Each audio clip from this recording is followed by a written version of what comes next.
السلام عليكم ورحمة الله وبركاته. بسم الله الرحمن الرحيم. الحمد لله رب العالمين، والصلاة والسلام على أشرف الأنبياء والمرسلين وعلى آله وصحابه ومن تبعهم بإحسان إلى يوم الدين. أما بعد. ബഹുമാന്യരായ സഹോദരീ സഹോദരന്മാരെ, ഒരു ദിനം ഒരു ഹദീസ് എന്ന പരിപാടിയിലേക്ക് ഏവരെയും ഏറെ സന്തോഷത്തോടെ സ്വാഗതം ചെയ്യുന്നു. അൻ ഉമർ റളിയല്ലാഹു അൻഹു ഖാല വഹുവ അലാ മിംബരിൻ യാ അയ്യുഹന്നാസ് തവാളഉ ഫഇന്നി സമഅതു റസൂലല്ലാഹി സ്വല്ലല്ലാഹു അലൈഹി വസല്ലമ യഖൂൽ മൻ തവാളഅ ലില്ലാഹി റഫഅഹുല്ലാഹ് ഫഹുവ ഫീ നഫ്സിഹി സഗീറുൻ വഫീ അഅ്യുനിൻ നാസി അളീമുൻ വമൻ തകബ്ബറ വദഅഹു അല്ലാഹു ഫഹുവ ഫീ അഅ്യുനിൻ നാസി സഗീറുൻ വഫീ നഫ്സിഹി കബീറുൻ ഹത്താ ഹുവ അഹ്വനു അലൈഹിം മിൻ കൽബിൻ ഔ ഖിൻസീരിൻ. റവാഹുൽ ബൈഹഖി. ഉമർ റളിയല്ലാഹു അൻഹുവിൽ നിന്ന് നിവേദനം ചെയ്യപ്പെടുന്ന ഇമാം ബൈഹഖി റിപ്പോർട്ട് ചെയ്ത ഒരു ഹദീസ്. ഉമർ റളിയല്ലാഹു അൻഹു മിമ്പറിൽ വെച്ച് പറഞ്ഞു, ഖാല വഹുവ അലാ മിമ്പരിൻ യാ അയ്യുഹന്നാസ്, മനുഷ്യരെ, ജനങ്ങളെ, തവാളഉ, നിങ്ങൾ പരസ്പരം വിനയമുള്ളവരായിരിക്കുക. ഫഇന്നി സമഅതു റസൂലല്ലാഹി സ്വല്ലല്ലാഹു അലൈഹി വസല്ലമ യഖൂൽ, നബി സല്ലല്ലാഹു അലൈഹി വസല്ലമ പറയുന്നതായി ഞാൻ കേട്ടിട്ടുണ്ട്. മൻ തവാളഅ ലില്ലാഹി റഫഅഹുല്ലാഹ്, ആരെങ്കിലും അള്ളാഹുവിന് വേണ്ടി അള്ളാഹുവിൻ്റെ പേരിൽ വിനയമുള്ളവനായാൽ അള്ളാഹു അവനെ ഉന്നതനാക്കുന്നതാണ്, അവനെ ഉയർത്തുന്നതാണ്. ഫഹുവ ഫീ നഫ്സിഹി സഗീറുൻ, അപ്പോൾ അവൻ സ്വന്തം ദൃഷ്ടിയിൽ ചെറിയവനും, വഫീ അഅ്യുനിന്നാസി അളീമുൻ, ജനദൃഷ്ടിയിൽ മഹാനുമായിരിക്കും. വമൻ തകബ്ബറ, ഇനി വല്ലവനും അഹങ്കരിച്ചാലോ, വദഅഹുല്ലാഹ്, അള്ളാഹു അവനെ താഴ്ത്തിക്കളയുന്നതാണ്. ഫഹുവ ഫീ അഅ്യുനിന്നാസി സഗീർ, അപ്പോൾ അവൻ ജനദൃഷ്ടിയിൽ നീചനാണ്. വഫീ അൻഫുസിഹി വഫീ നഫ്സിഹി കബീർ, അവൻ്റെ സ്വന്തം ദൃഷ്ടിയിൽ അവൻ മഹാനുമായിരിക്കും. ഹത്താ ഹുവ അഹ്വനു അലൈഹിം മിൻ കൽബിൻ ഔ ഖിൻസീരിൻ, എത്രത്തോളം എന്നാൽ അവൻ മനുഷ്യർക്കിടയിൽ പന്നിയേക്കാളും നായേക്കാളും നീചനും വിലകെട്ടവനുമായിരിക്കും അത്രേ. ഇതാണ് ഹദീസിന്റെ സാരം. ഉമർ ഇബ്നുൽ ഖത്താബ് റളിയല്ലാഹു അൻഹു മിമ്പറിൽ വെച്ച് പറയുകയാണ്, ജനങ്ങളെ, നിങ്ങൾ പരസ്പരം വിനയമുള്ളവരാകണം. എന്തുകൊണ്ടെന്നാൽ നബി സല്ലല്ലാഹു അലൈഹി വസല്ലമ പറയുന്നതായി ഞാൻ കേട്ടിട്ടുണ്ട്, വല്ലവനും അള്ളാഹുവിൻ്റെ പേരിൽ വിനയമുള്ളവനായാൽ അള്ളാഹു അവനെ ഉന്നതനാക്കുന്നതാണ്, ഉയർത്തുന്നതാണ്. അപ്പോൾ അവൻ സ്വന്തം ദൃഷ്ടിയിൽ ചെറിയവനും ജനങ്ങളുടെ ദൃഷ്ടിയിൽ മഹാനുമായിരിക്കും. നീ വല്ലവനും അഹങ്കരിച്ചാലോ, അള്ളാഹു അവനെ താഴ്ത്തിക്കളയുന്നതാണ്. അപ്പോൾ അവൻ ജനങ്ങളുടെ ദൃഷ്ടിയിൽ നീചനായിരിക്കും, സ്വന്തം ദൃഷ്ടിയിൽ മഹാനുമായിരിക്കും. എന്നാൽ അവൻ എത്രത്തോളമെന്നാൽ അവൻ മനുഷ്യർക്കിടയിൽ പന്നിയേക്കാളും നായേക്കാളും വിലകെട്ടവനായിത്തീരും. വിശ്വാസിക്കുണ്ടായിരിക്കേണ്ട അതിപ്രധാനമായ സൽഗുണങ്ങളിൽ ഒന്നാണ് വിനയം എന്ന് പറയുന്നത്. അള്ളാഹുവിനോടുള്ള ഭയഭക്തിയോടുകൂടിയ അനുസരണവും സൃഷ്ടികളോട് പൊതുവിലും വിശ്വാസികളോട് പ്രത്യേകിച്ചും സ്നേഹബഹുമാനത്തോടു കൂടിയ സൗമ്യമായ പെരുമാറ്റവുമാണ് അതുകൊണ്ട് ഉദ്ദേശിക്കുന്നത്.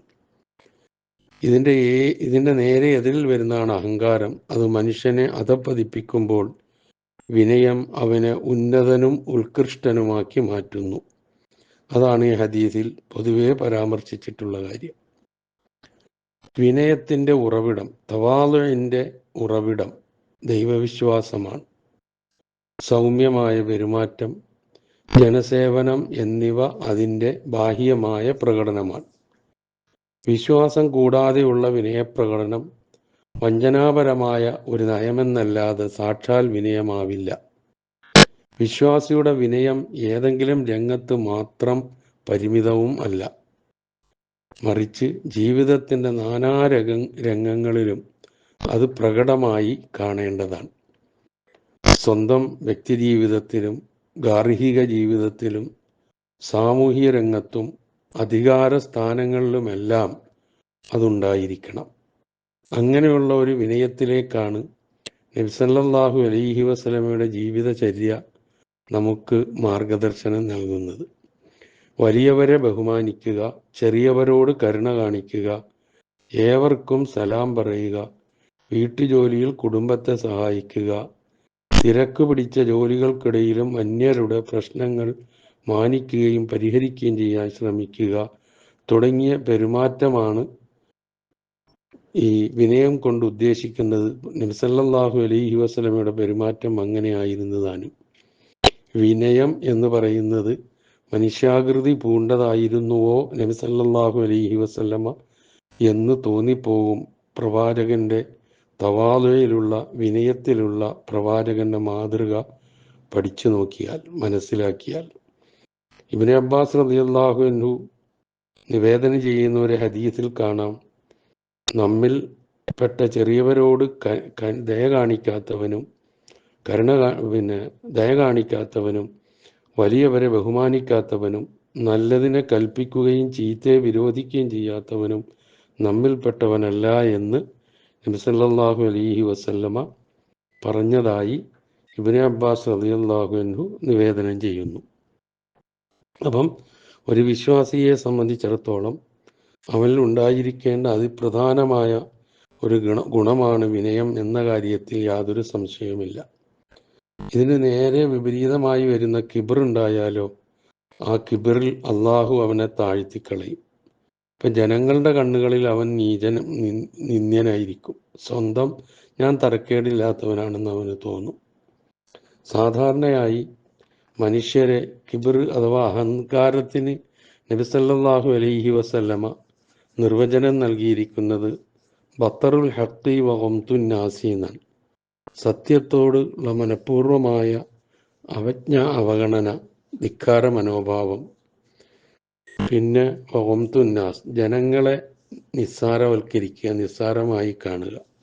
ഞാനാണ് വലിയവൻ, ഞാൻ ചോദ്യം ചെയ്യപ്പെടാത്തവനായിരിക്കണം, എൻ്റെ കീഴിലുള്ളവരെല്ലാം ഞാൻ പറയുന്നതനുസരിച്ച് ജീവിക്കണം, ഏത് കാര്യത്തിലും അങ്ങനെ ആയിരിക്കണം പെരുമാറേണ്ടത് എന്ന് പറയുകയും മറ്റുള്ളവരെ മോശക്കാരായി ഗണിക്കുകയും ചെയ്യുക എന്നുള്ളതാണ് കിബറിൻ്റെ നിർവചനമായി പറഞ്ഞത്. തന്നെയുമല്ല, അഹങ്കാരം എൻ്റെ വസ്ത്രമാണ്, അതാരെങ്കിലും എടുത്ത് അണിയുകയോ എന്നോട് മത്സരിക്കുകയോ ചെയ്താൽ അത് ഗുരുതരമായ ഭവിഷ്യത്തുണ്ടാക്കും എന്ന് തന്നെ മുന്നറിയിപ്പ് നൽകുന്നതും അള്ളാഹു പറഞ്ഞതായി പറഞ്ഞു തരുന്നത് നമുക്ക് കാണാൻ കഴിയും. അപ്പം അഹങ്കാരരഹിതവും ദയാപൂർണവുമായ സ്വഭാവമാണ് ഒരു വിനയശീലന് ഉണ്ടായിരിക്കേണ്ടത്. അധികാരമോ മറ്റ് പ്രത്യേകതകളോ അവനെ ജനങ്ങളിൽ നിന്നും വേർതിരിക്കരുത്. ശക്തിയും യോഗ്യതയും കൂടുന്തോറും അള്ളാഹുവിനോടുള്ള നന്ദിയും സേവന മനസ്ഥിതിയും സമഭാവനയും വർദ്ധിക്കുകയേ ചെയ്യാവൂ. നബി സല്ലല്ലാഹു അലൈഹി വസല്ലമയുടെ വിനയത്തെ കാണിക്കുന്ന ഇതുപോലുള്ള ഹദീസുകൾ അതാണ് നമുക്ക് പഠിപ്പിച്ചു തരുന്നത്, വ്യക്തമാക്കുന്നത്. ദയാവാത്സല്യത്തോടുകൂടി ജനങ്ങളോട് അടുത്തിടപഴകുന്ന വിനയമുള്ള വിശ്വാസി ഇഹത്തിലും പരത്തിലും വിജയിയായിരിക്കും. അങ്ങനെ വിജയിക്കുന്നവർ ഉൾപ്പെടാൻ ശ്രമിക്കുക. അള്ളാഹു അനുഗ്രഹിക്കട്ടെ. അസ്സലാമു അലൈക്കും വറഹ്മത്തുള്ളാഹി.